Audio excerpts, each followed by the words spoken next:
엘리바스는 많은 친구들 가운데, 욥에 또 여기 나오는 특별히 3명의 친구들 가운데 성숙함의 대명사입니다. 엘리바스는 성숙한 사람입니다. 그는 먼저는 나이가 많고 지혜가 많고 성품이 훌륭한 사람입니다. 처음에 욥을 정죄할 때도 정죄는 했지만 그건 변치 않습니다. 엘리바스도 정죄는 했지만 그 행하는 정도가 세심하고 또 지나치게 폭력적이지 않았습니다.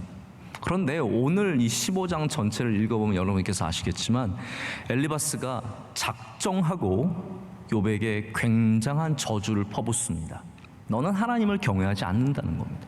욥, 너는 내가 보니까 하나님을 경외하지 않고 하나님을 안 믿는 자들의 결과는 오늘 읽은 본문과 같이 될 것이다. 열매를 맺지 못하고 꽃이 떨어지고 자식을 잉태하지 못하고 장막이 타버리고 이 수많은 저주를 내붓습니다. 이런 걸 듣다 보면 굉장히 실망스럽고 안타까운 마음이 들죠. 엘리바스 정도면 욥을 어느 정도 품어줄 것 같았는데 엘리바스조차도 욥을 정죄하고 단단히 욥을 계속해서 몰아세우는 모습을 보게 됩니다. 제일 실망스러운 부분들은 엘리바스가 이것을 어떻게 시작하느냐에 있습니다. 어떻게 시작하냐면요, 나이로 시작합니다. 너 몇 살 안 먹어가지고 이거든요. 내가 나이를 더 먹었는데 내가 더 잘하는데요. 내가 살아봤는데, 너보다 많이 살아봤는데 내가 더 잘 알잖냐라는 것이죠. 7절 우리가 읽진 않았지만 7절에는 이렇게 되어 있습니다. 네가라고 여러분 분명히 알아들으시니까, 네가 제일 먼저 난 사람이냐? 산들이 있기 전에 네가 출생하였느냐? 이렇게 물어봅니다. 이거 유치하지 않습니까? 뭐 누가 제일 먼저 태어났겠어요? 산들이 있기 전에 있었던 사람이 누가 있습니까? 엘리바스는 이것을 통해서 네 나이가 얼마 안 됐는데 네가 뭘 안다고 그런 소리 하니? 이렇게 얘기하는 겁니다. 10절에도 비슷한 이야기가 나옵니다. 10절에도 이렇게 말합니다. 우리 중에는 머리가 흰 사람도 있고 연로한 사람도 있고 내 아버지보다 나이가 많은 사람도 있느니라. 자, 돌아봐라. 우리가 이렇게 나이를 많이 먹고 너보다 더 많이 먹고 머리도 너보다 더 희고, 우리 중에는 네 아버지, 내가 네 아빠 뻘이야 라고 얘기하는 것과 마찬가지거든요. 엘리바스가 제일 나이가 많지 않습니까? 여러분, 나이가 있는 것은 죄도 아니고 잘못된 것도 아니지만 그렇다고 해서 그것이 내가 가지고 수 있는 어떠한 그러한 남들보다 더 낫다라는 기준도 될 수 없습니다. 그런데 엘리바스는 신앙의 문제가 아니라 나이로서 이것을 접근을 하고 있습니다. 여러분, 우리 한국 문화 가운데 나이가 얼마나 중요합니까? 저는 그걸 다 부인하고자 하는 것이 아닙니다. 제가 또 지금은 이런 말하고 10년 뒤에는 딴 말하고 그러려고 지금 이 말하는 게 아닙니다. 저도 지금도 제가 그렇게 젊은 편도 아니고 많은 편도 아니기 때문에 제가 중간 지점에 서서 좀 이야기를 드리고 싶은 거예요. 나이가 어리다고 다 모르고 부족한 건 절대로 아닙니다. 이건 영적인 문제지 않습니까?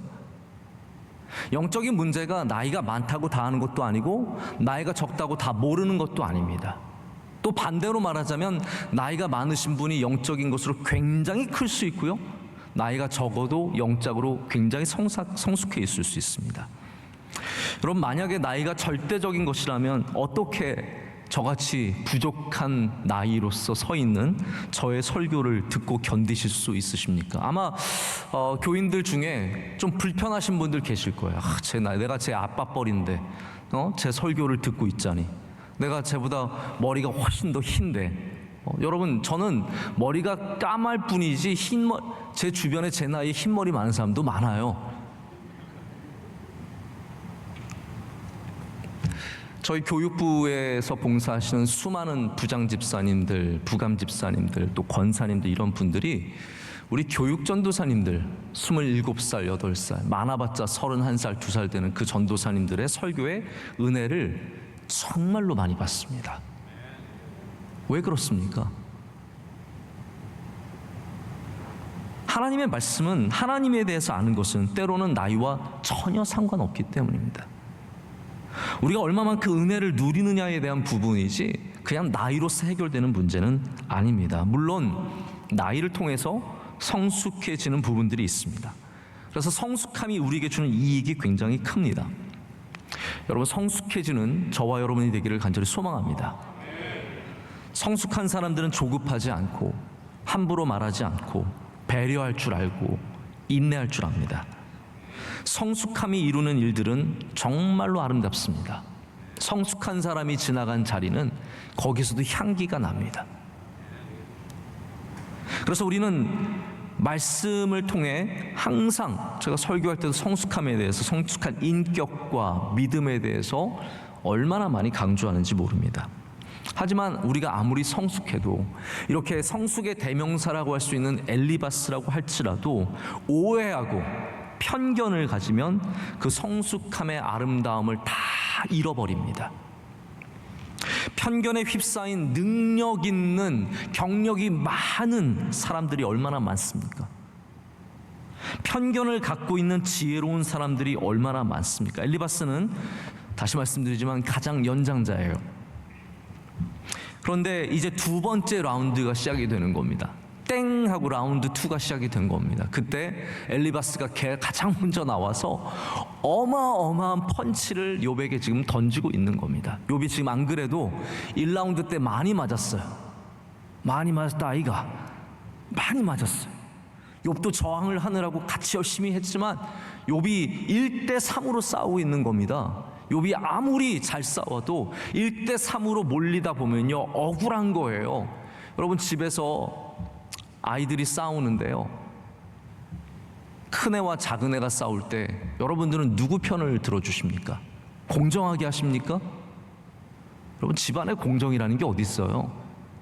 집안에서 싸우다 보면은 어느 날은 큰애 편 들고 어느 날은 작은애 편 들고, 작은애가 불쌍해 보이면 정의와 아무 상관없이 작은애 편 들고요, 큰애가 속상해하면 또 상관없이 큰애 편 드는 거예요. 근데 제가 얘 편 한번 들잖아요, 평생 원수 되는 거예요. 아빠는 형아 편 들었다고, 아빠 밉다고, 아빠가 사라졌으면 좋겠다고. 그래서 사라져서 저 교회를 왔지 않습니까? 지금 엘리바스와 이 친구들이 욥을 향해서 끊임없이 퍼부을 때 욥은 많은 상처를 입었습니다.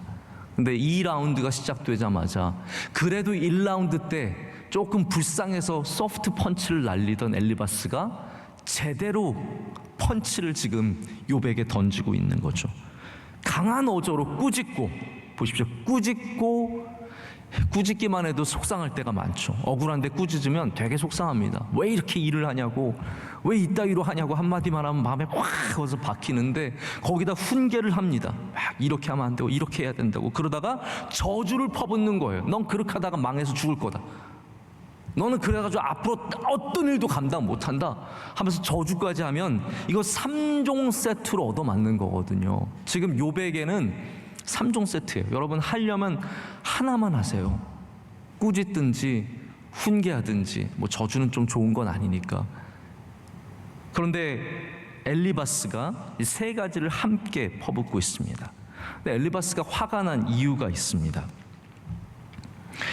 왜냐하면 욥이 아는 척했다는 거예요. 네가 내 앞에서 아는 척해? 이거거든요. 네가 뭘 안다고 내 앞에서 아는 척을 해? 네가 정치를 뭘 알아? 네가 나만큼 살아봤어? 네가 경제를 뭘 알아? 네가 교회를 뭘 알아? 네가 총회를 뭐 알아? 하면서 네가 나만큼 살아봤어의 그 굉장한 자부심으로 화가 난 겁니다. 게다가 욥이 고분고분하게 맞아요, 제가 죄가 많죠, 이러고 끝났으면 돼요. 여러분들 싸우기 싫을 때 어떻게 합니까? 그래요 제가 잘못했어요 그러잖아요. 잘못해서 잘못했다 그러세요? 아니죠. 우리는 잘못하지 않았어도 싸우기 싫으면 그래 여보 제가 잘못했어요 그러는 거죠. 그 잘못한 표정 하나도 없어도 그냥 싸우기 싫어서 그렇게 말을 하는 건데, 욥은 그것조차 하지 않은 거예요. 고분고분하지 않습니다. 왜냐하면 너무 억울하기 때문에 고분고분할 수가 없는 거예요. 너무 답답하기 때문에 절대로 이거를 넘어갈 수가 없는 거죠. 그래서 계속해서 친구들의 말에 반박을 했습니다. 그래서 엘리바스가 화가 난 거예요. 우리가 하는 말에 반박하고 내가 너에게 준 정답을 받아들이지 않은 거죠. 정답은 뭐예요? 너는 죄인이고 너는 죄를 졌고 그래서 하나님께 벌을 받는 거니까 회개하라는 건데, 그거를 욥은 절대로 받아들이지 않으니까 이제 8절에 이렇게 얘기합니다. 하나님의 오묘하심을 네가 들었느냐? 지혜를 홀로 가졌느냐? 네가 깨달은 것을 우리가 소유하지 못한 것이 무엇이냐? 이 세 가지가 무엇입니까? 결국 무슨 말이냐면 너의 지혜가 우리보다 절대로 귀하지 않다라는 겁니다. 네가 아무리 아는 척하고 아무리 잘 믿는 척해도 너의 지혜가 나보다 좋을 수 없다라는 겁니다. 그러면 사람들과 대화를 해보면 그 말에 뭐 한마디라도 대꾸한다든지 한마디라도 했다가는 어마어마하게 화를 내는 사람들이 있습니다. 내가 말하는 게 진리예요. 그런 사람들의 대표가 바로 엘리바스라는 겁니다. 내가 말하는 게 진리니까 너는 내 말대로 해야지, 거기에 대해서 반박하면 너는 지혜도 없는 것이, 너는 오래 살지도 않은 것이, 네가 아는 것이 무엇이 있어서 이렇게 하냐라고 말하는 거죠. 이것이 엘리바스의 문제입니다. 남의 인생들마저 마치 내가 다 아는 것처럼, 그들의 인생의 답을 갖고 있는 것처럼 행동하는 거예요. 제가 가끔 목회자들한테 굉장히 조심스러운 게 뭐냐면 답을 다 알고 있는 것처럼 말하는 거라고 생각을 합니다. 저도 가끔 그런 목사님들 만나요. 어떤 것에 대해서 다 답을 갖고 있는 것처럼 얘기를 하는 거죠. 이 코로나 문제에도 다 답을 갖고 있고, 정치 문제도 다 답을 갖고 있고, 가정의 개인의 문제들에 대해서 다 답을 갖고 있는 거예요. 사실 그렇지 않거든요. 하나님이 답을 갖고 계십니다. 우리는 하나님께 답을 묻는 사람들일 뿐이에요. 조금 더 알 수 있고, 조금 더 맞을 수 있고, 조금 더 정답의 확률이 높을 수는 있어요. 그러나 우리는 다시 말하자면 저나 여러분이나 다 시험 치는 학생들이에요. 저는 조금 더 훈련을 많이 받고 좀 더 공부를 많이 해서 몇 점 정도 더 맞을 수 있어요. 그러나 문제를 내시는 분은 누구세요? 하나님이시라는 거예요. 제가 문제를 내는 게 아니거든요. 근데 어떻게 제가 다 답을 알겠습니까? 목사들이 제가 목회자들을 폄하하는 것도 아니고 또 높여 세우는 것도 아니고, 분명한 것은 하나님에게 모든 것이 있고 우리는 함께 풀어가는 사람들이라는 거죠. 함께 풀어가기 위해서는 어떻게 해야 합니까? 돕는 사람이 되어야 돼요. 주님은 나의 최고봉이라고 하는 참 귀한 책이 있지 않습니까? My utmost for his highest라는 제목이에요. My utmost, 나의 최고선의 것을 for his highest, 하나님의 가장 귀한 것에 드리는. 이 오스월드 챔버스의 책은 정말 항상 읽어도 은혜가 되는 책인데, 이분이 욥기에 대해서 쓴 책이 있어요. 이분이 책을 많이 쓰시지 않으셨는데 아마 전쟁 중에, 고난 중에 있다 보니까 욥기를 굉장히 많이 묵상을 하시고 쓰시게 된 것 같아요. 그 욥기에 나오는 말 중에 이런 말이 있어요. 종교적인 폭군이 가지고 있는 가장 기본적인 특징이 뭐냐 하면 내가 한 말이 곧 하나님이 되는 것이다. 이게 종교적인 폭군이래요. 여러분, 우리는 그리스도인이 되어야 합니다. 주님을 잘 따라가는 그리스도인이 되어야지 누구에게나 종교적인 폭군이 되어서는 안 됩니다. 엘리바스는 지금 종교적인 폭군이 되어가지고 욥에게 퍼붓고 있는 거예요. 욥을 심판하고 있는 겁니다. 그래서 욥의 신앙의 문제를 이제 15장 초반부터 계속해서 욥의 신앙의 문제를 짚고 넘어가는 거죠. 이것부터 말씀을 드려야 합니다. 엘리바스의 입장은 보편적인 진리입니다. 그러니까 하나님을 경외하지 않으면 이런 거예요. 이 요지는 15장 초반의 요지는 뭐냐면, 하나님을 경외하지 않으면 네 안에서 좋은 것이 나오지 않고, 하나님을 경외하지 않고 믿지 않으면 너의 삶은 계속해서 저주를 받을 것이다. 딱 이 두 가지거든요. 15장의 내용이 그거예요. 여러분, 사실 우리 이거를 욥이랑 상관없이 말할 때는 굉장한 진리입니다. 할렐루야. 여러분, 저 이거 틀렸다고 생각하지 않습니다. 하나님을 경외하는 자는 우리 안에서 하나님을 경외하는 것들이 나옵니다. 그렇잖아요. 믿음이 있으면 믿음의 행동이 나오고, 믿음의 말이 나오고, 믿음의 표정이 나오고, 믿음의 눈빛이 나오잖아요. 우리 안에 있는 하나님을 향한 믿음도 숨길 수 없습니다. 우리가 믿음을 가지면 믿음의 언어와 믿음의 표정과 믿음의 삶이 당연히 표출되고 보일 수밖에 없습니다. 이것이 정답이지만 지금 엘리바스는 뭐라고 단정하고 있냐면요, 너는 하나님을 경외하지 않으니까 네 입에서 하나님을 경외하는 말이 나오지 않고 온갖 악한 것들이 나온다는 거예요. 지금 엘리바스가 계속해서 욥의 이야기를 들으면서 깨닫게 된 건 뭐였냐면, 욥이 말하는 모든 것들은 헛된 것들이고 잘못된 것들이고 악한 것들이에요. 다 죄의 결과물들이에요. 그러니까 엘리바스는 생각하기를 욥 안에 죄가 많으니까, 하나님을 경외하지 않으니까 이 온갖 나쁜 것들이 계속해서 끊임없이 나온다라는 거죠. 이게 4절부터 6절까지의 이야기입니다. 너는 하나님을 경외하지 않고, 여기 보면 묵도하기를 그쳤다라고 하거든요. 묵도라는 것은 기도와 회개를 말합니다. 여기 안에서 말씀을 드릴 때는 기도와 회개를 말하는, 너는 기도도 안 하고 회개도 안 하고, 그러니까 너는 그렇게 말하는 거야 라고 얘기합니다. 이제 너의 입이 죄악의 가르침을 받았고 내 안에서 나오는 것이 다 간사하다라고 정의를 내리고 있습니다. 여러분, 여기 한번 생각을 해보십시오. 그럼 욥 안에 정말 하나님을 경외하는 마음이 없었습니까? 아닙니다. 욥은 의로운 사람이에요. 다른 의미에서 의로운 것이 아니라 하나님을 경외하기 때문에 믿음으로 말미암아 의로운 사람이에요. 할렐루야. 그런데 어떻게 그 안에서 계속해서 악이 나올 수 있습니까? 성경에서 야고보서 3장이 이제 혀에 대한 장으로 굉장히 중요한 장이지 않습니까? 우리가 1년에 한두 번은 야고보서 3장을 묵상하는 게 좋습니다.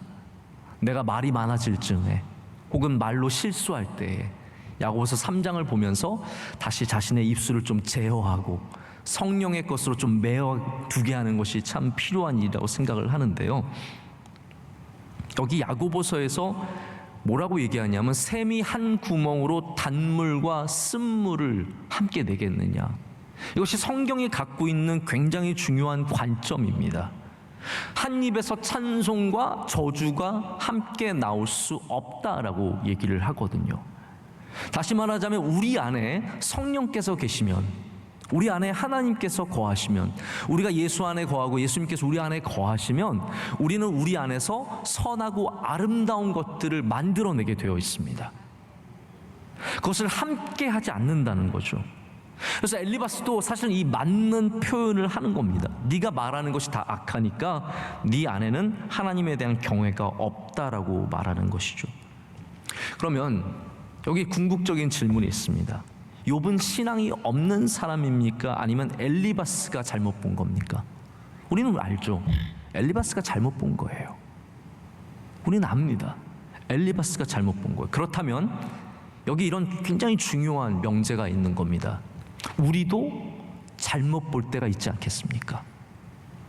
여러분, 사람이 우리를 잘못 볼 때 얼마나 서운하고 억울하고 답답합니까? 안 가져갔는데 가져갔다라고 할 때 얼마나 속상합니까? 이 의심병이 있으면요, 이게 굉장히 정신병 초기 증상이기도 하고 강박증이기도 하고 여러 가지 현상들이 있고, 또 악한 영의 시험일 수도 있겠지만, 의심병이 있으면 남을 그렇게 의심합니다. 뭐 가져갔다고 꼭 생각을 하고요, 하나만 없어도 가져갔다고 생각을 해요. 저는 우리 사무실에서 여러 사람이랑 같이 일하는데 뭐가 없으면 내가 어디다 뒀을까 생각을 하지, 누가 가져갔다는 생각은 지금까지 단 1000번 있어도 한 번도 해본 적이 없는 것 같아요. 그런데 이 안에 의심이 들어가고 잘못 들어가게 되면 1000번 있으면 1000번 누가 가져갔다고 생각을 하는 거죠. 그거를 매일 당한다고 생각을 해보세요. 얼마나 억울하고 속상하겠습니까? 그렇다면 우리는 남을 바라볼 때 얼마나 우리의 기준과 우리의 생각대로 판단하고 있으며 얼마만큼 우리가 모를 수 있다는 것에 대해서 생각을 해보겠습니까? 욥기는 욥에 대한 억울함만 가르치는 것이 아닙니다. 욥을 바라보는 시선들에 대해서 우리에게 가르쳐 주는 겁니다. 이 친구들이 욥을 바라본 것처럼 우리가 그렇게 모든 믿는 사람들을 하나님의 주권 속에 있는 사람들을 다 판단하지 말라라는 거죠. 제가 하나님의 인도하심을 받는 만큼 여기 있는 여러분들도 하나님의 인도하심을 받고 있잖아요. 그런데 어떻게 제가 다 일일이 판단해서 당신은 죄 때문에 다 그렇게 말할 수 있겠습니까? 그래서 성숙한 사람들, 아무리 여러분이 교회 안에서 뼈가 굵고 많은 지식을 갖고 기도를 해서 정말 밝히 보는 바가 있어도 사람들의 아픔과 슬픔에 대해서 공부가 멈추면 안 됩니다. 다시 말씀드립니다. 슬픔과 애통의 공부가 멈추면 안 됩니다. 예수님께서 우리 팔복에 가장 사모하는 말씀 중에 하나가 무엇입니까? 애통하는 자는 복이 있나니 그들이 위로를 받을 것이며. 저는 그걸 약간 좀 변형시켜서 이렇게 말씀을 드리고 싶어요.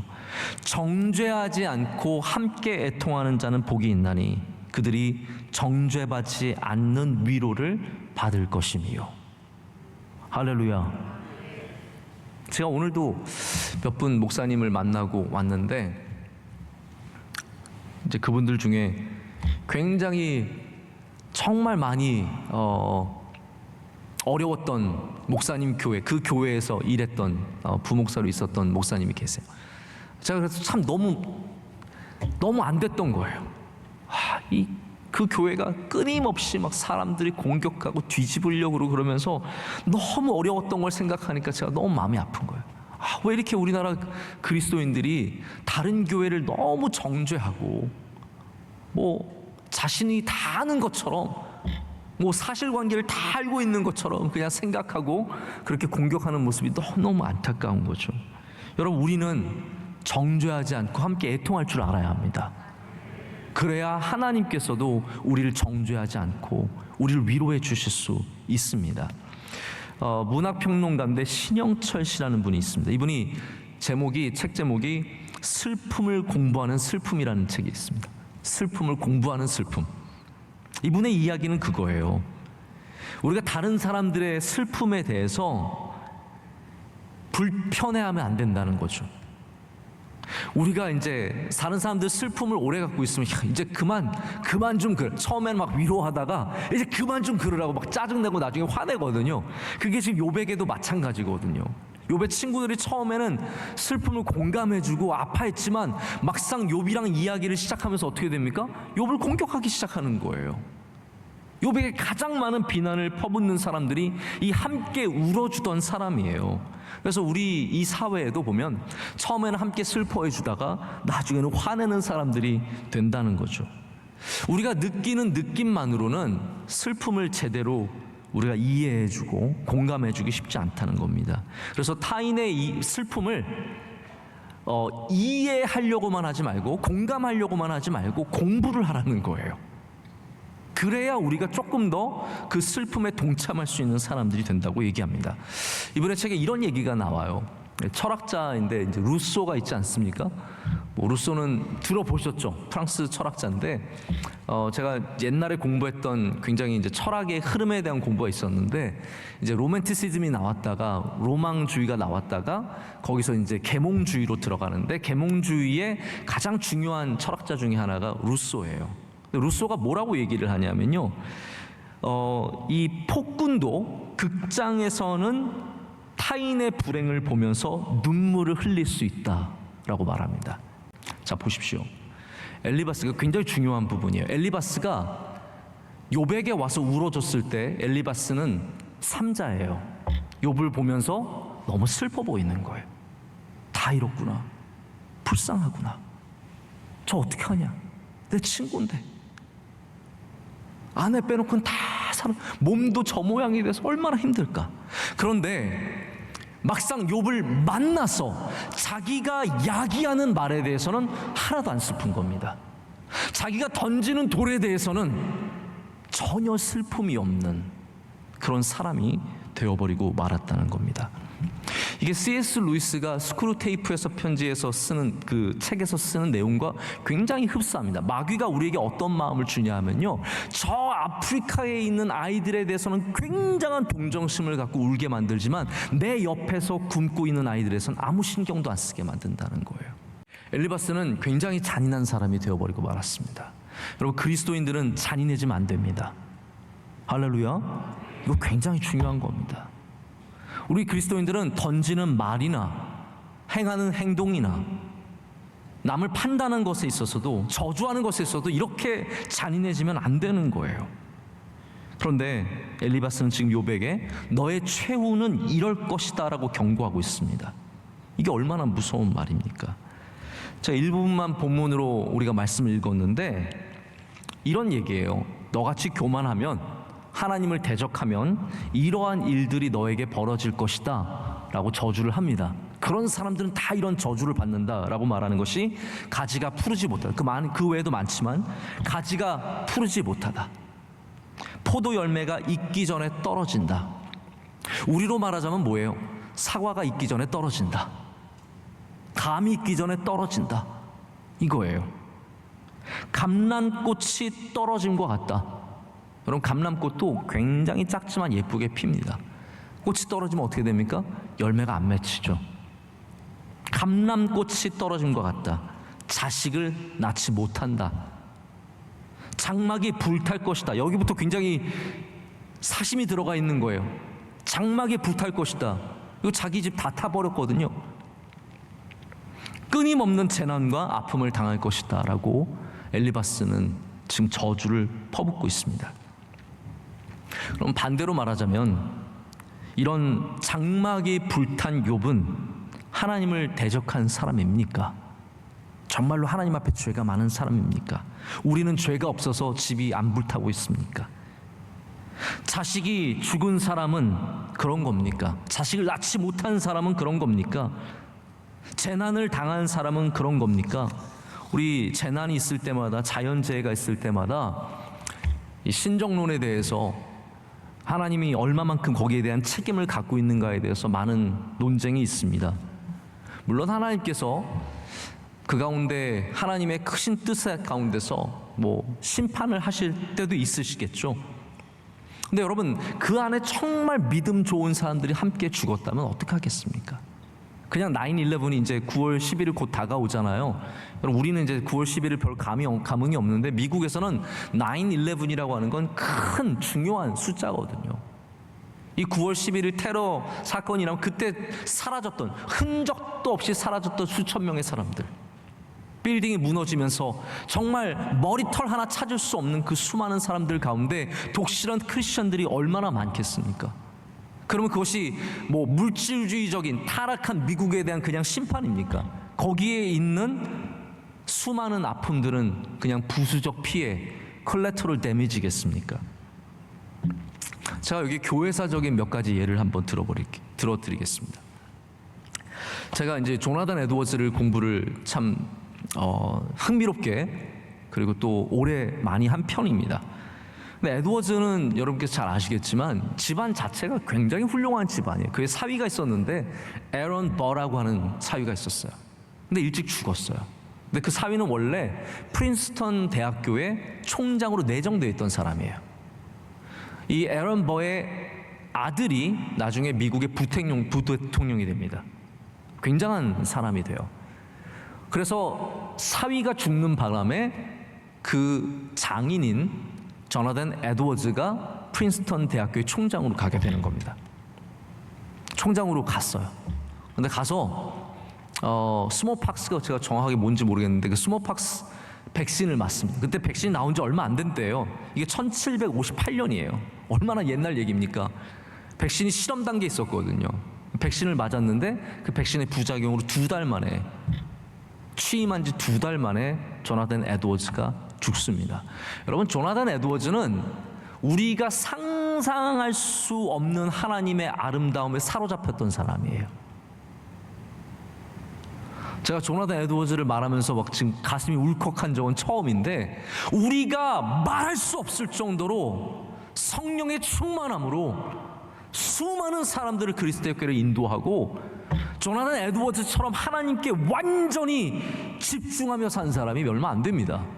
매일 하나님 생각과 하나님의 크심과 아름다우심과 하나님의 역사와 인도하심과 그 모든 것들을 날마다 묵상하며 그것을 기쁨으로 알고 살았던 사람인데, 여러분, 그는 55세에 백신 부작용으로 죽었습니다.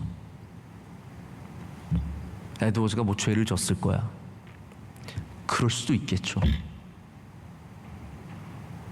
하지만 왜 하나님께서 에드워즈를 그렇게 일찍 데려가셨을까요? 죄 때문만이겠습니까? 제가 근래 읽었던 전기 가운데 가장 흥미로웠던 전기가 스펄전 목사님 전기였습니다. 굉장히 재밌게 읽었어요. 우리는 스펄전 목사님, 이 전설적인 설교자의 삶에 설교만 생각을 하지만 스펄전 목사님은요, 병이 많았던 사람이에요. 우울증도 많았던 사람입니다. 그래서 이분은 날씨만 안 좋, 영국의 날씨가 얼마나 안 좋습니까? 우린 뭐 안 좋다고 들어서 알고 있죠. 사실 잘 모르지만 안 좋대요. 그러니까 이분은 늘 프랑스 남부로 휴양을 가지 않으면 살 수 없을 정도로 약한 분이었고 병도 많았어요.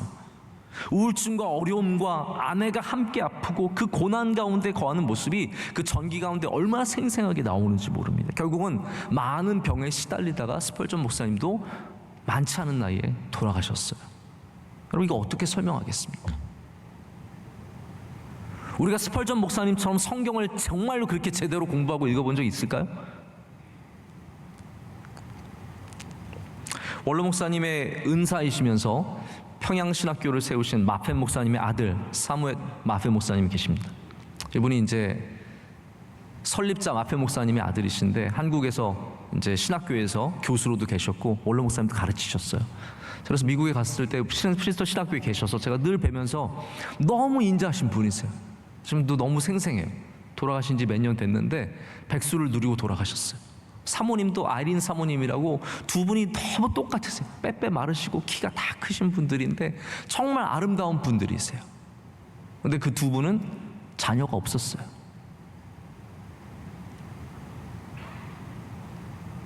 아이가 없었어요. 엘리바스의 표현대로 말하자면 제가 지금 말한 사람들, 에드워즈도 스펄전도 마펜 목사님도 다 하나님께 저주받은 사람이에요. 근데 우리는 알잖아요. 그렇지 않다는 것을 너무나 잘 알지 않습니까? 결핍과 아픔과 실패와 손실은 하나님의 벌입니까? 중요한 것은 뭐냐면 우리가 다 판단해서는 안 된다는 거예요.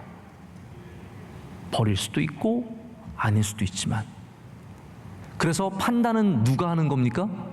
성경에 우리의 유일한 판단자, 우리의 유일한 판사는 누구세요? 하나님밖에 없으신 거예요. 우리는 판사가 아니라고요. 이제 엘리바스의 가장 큰 문제는 뭐냐면 내가 나이가 많으니까 난 판사야 예요. 내가 성경을 너보다 많이 하니까 내가 판사야. 내가 조금 더 경험이 많으니까 내가 판사야. 그 노릇을 하고 있기 때문에 욥의 친구들이 다 문제인 거예요. 우리는 변호사가 되어야 합니다. 우리 진짜 변호사는 예수님이시지만 우리도 함께 돕는 사람들이 되어야지 손가락질하고 뒤에서 수군거리고 누구를 이렇다 저렇다 말하는 것은 하나님께서, 그건 하나님이 하나님의 자리, 우리가 하나님의 자리를 차지할 때 제일 싫어하시잖아요. 하나님의 영광을 가리운다는 말이 무슨 말이에요? 하나님의 자리를 우리가 차지하고 앉는 것이 하나님의 영광을 가리는 것이거든요. 지금 엘리바스가 아무리 믿음이 좋아 보여도 사실은 하나님의 영광을 가리우고 있는 것입니다. 우리의 믿음의 모습이 참 중요한 것 같습니다. 믿음이 있는 사람들은 그렇기 때문에 우리에게 있는 실패와 좌절과 손실, 결핍, 아픔, 이 모든 것을 하나님의 벌로만 여기지 않습니다. 그래서 믿는 자들은 실패가 와도 절대로 믿음을 버리지 않습니다. 이것이 믿는 자와 안 믿는 자의 가장 큰 차이점이죠. 어려움이 왔을 때 완전히 믿음을 버리는 사람들도 우린 종종 보게 됩니다. 뭐 교회 떠난 분들 중에 그런 분들도 많아요. 야, 교회 나갔는데 나한테 좋은 일이 하나도 안 생기더라. 그런 거 있잖아요. 왜 기도하면 다 들어준다면서 왜 기도 제목 냈는데 지금 여기도 기도 제목 엄청 쌓여 있거든요. 왜 다 안 들어줘? 그러면서 그냥 싹 떠나버리는 거예요. 믿음이 있다는 것은 절대로 손해와 실패와 결핍이 우리의 신앙을 좌우하지 못하게 하는 것입니다. 여러분, 어려운 일을 당해도 믿음을 지키시길 축복합니다. 그것이 하나님의 벌이 아니기 때문입니다. 여러분, 믿는 자에게 일어나는 일들은 하나님의 뜻 안에 있을지라도 그것이 하나님의 벌이 아니에요. 하나님께서 참으시며 인내하시며 하나님의 여러분의 삶을 분명하게 선하게 인도해 주실 줄로 믿습니다. 건강한 그리스도인들은 시험을 당해도 빨리 자기 믿음의 자리로 돌아옵니다. 이 회복력이 사실은 굉장히 중요한 거거든요. 우리가 이제 리질리언스라고도 표현을 하는데 회복 탄력성이라는 게 있습니다. 마음이 건강한 사람들은 잠깐 그러니까 짜증이 안 나는 사람은 아마 한 명도 없을 거예요. 여러분도 살다 보면 좀 짜증이 나잖아요. 우리 여기 천사들만 모아놔가지고 설교하기 정말 힘든데요. 네? 어떻게 그런 표정을 지을 수 있어? 나는 짜증 한 번도 안 나는데. 짜증 날 수 있잖아요. 힘들 때 있잖아요. 남들에 대해서 불평이 생길 때가 있잖아요. 그런데 믿음 있는 사람들은 어떻습니까? 빨리 다시 믿음의 자리로 돌아오는 거예요.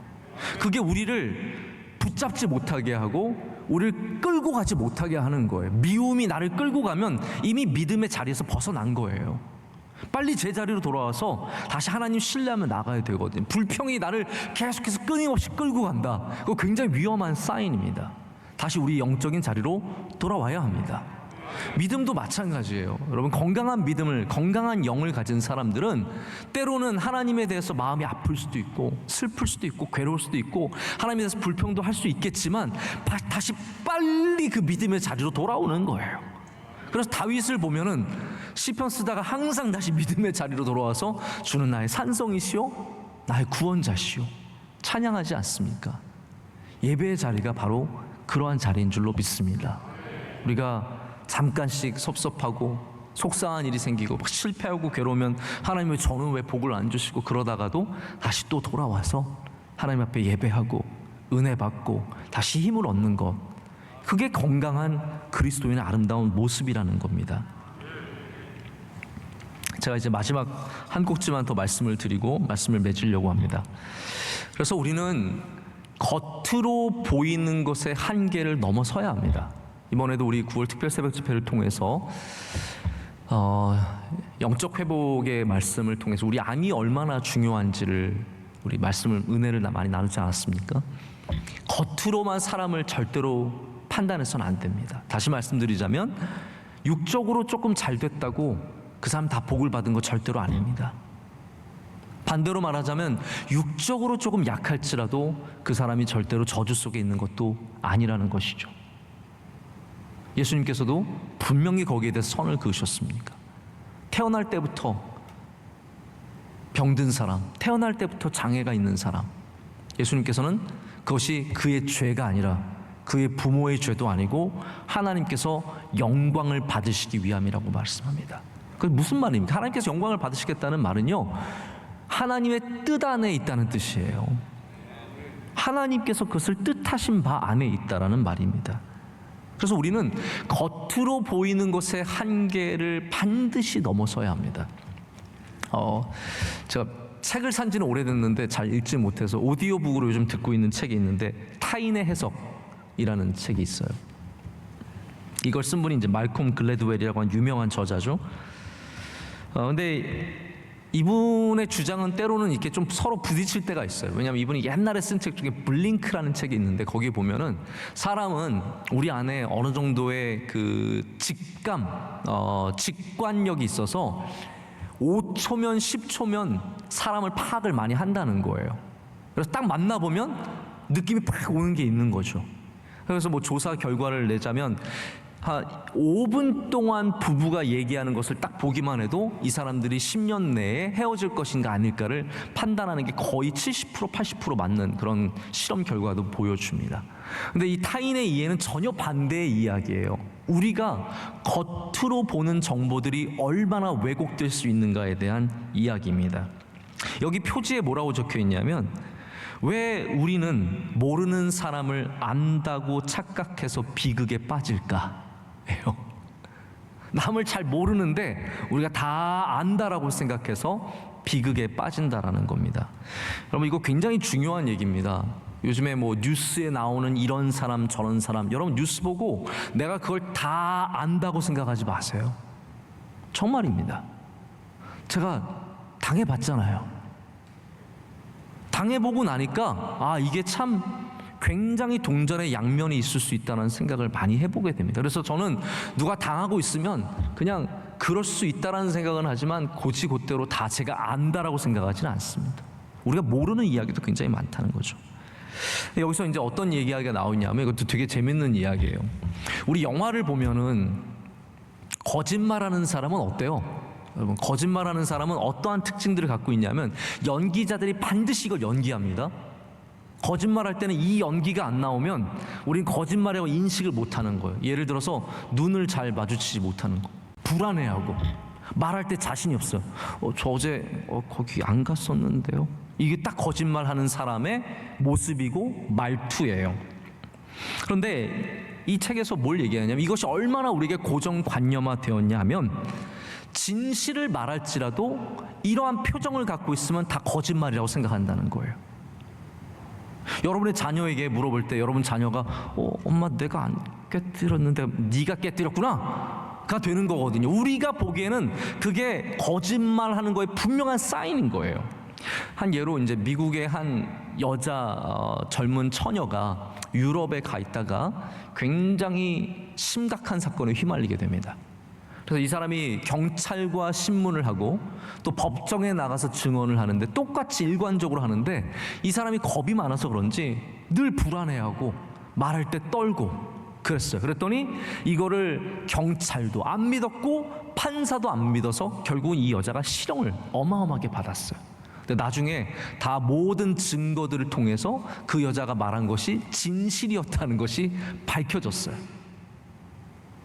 이런 이야기를 통해서 우리가 갖고 있는 겉에 대한 모습들이 때로는 얼마나 틀릴 수 있는가. 여러분, 사기꾼은요 절대로 내가 거짓말하고 있다는 것을 우리에게 보여주지 않습니다.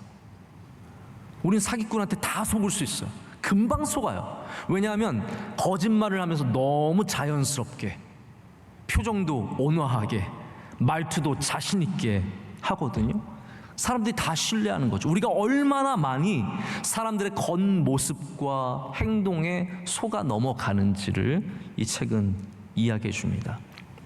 그렇기 때문에 저는 이 말씀을 드리고 싶은 거예요. 우리가 보이는 것을 그냥 다 믿을 수 없습니다. 그러면 누군가의 아픔과 그 아픔의 원인도 내가 다 아는 것으로 결론 내어서는 안 된다는 말입니다. 엘리바스처럼 네가 하나님 잘 안 믿으니까 너는 그렇게 악한 말만 하고, 그러니까 너는 저주받아 마땅하다라고 그렇게 쉽게 말해서는 안 됩니다. 야, 저 사람 게을러. 내가 저럴 줄 알았어. 저 딱 게으르게 생겼잖아. 그거거든요. 저 사람 저거 봐, 저 딱 바람피게 생겼잖아. 저 사람 지난 주일날 교회 빠졌어. 그러니까 저렇게 사고를 당한 거야. 우린 너무나 쉽게 사람들을 판단해 버립니다. 단정적인 결론이 아니라 우리는, 다시 말씀드리지만, 함께 애통하는 공부를 할 줄 알아야 합니다. 할렐루야. 공부 잘하는 학생들이 되시길 바랍니다. 남의 슬픔과 남의 아픔에 판사가 되기 전에 우리 말씀을 통해서 그들의 아픔이 얼마나 괴로운지 힘든지, 그 슬픔 안에서 우리 다시 그 아까 말씀드렸던 종교인 폭군 같은 종교인이 되지 말고 그리스도인이 되어야 합니다. 여러분, 예수님은 어떠한 분이십니까? 자, 이걸 말씀드리고 말씀을 맺으려고 하는데요. 예수님은 어떤 분이십니까? 예수님은 우리의 아픔에 어떻게 대해 주셨습니까? 예수님은 사람들의 죄에 대해서 어떻게 대해 주셨습니까? 예수님은 나병 환자를 어떻게 대하셨습니까? 너는 저주받아 마땅하다였습니까? 예수님께서는 혈루병 걸린 여인을 어떻게 대하셨습니까? 예수님은 38년 된 병자를 어떻게 대하셨습니까?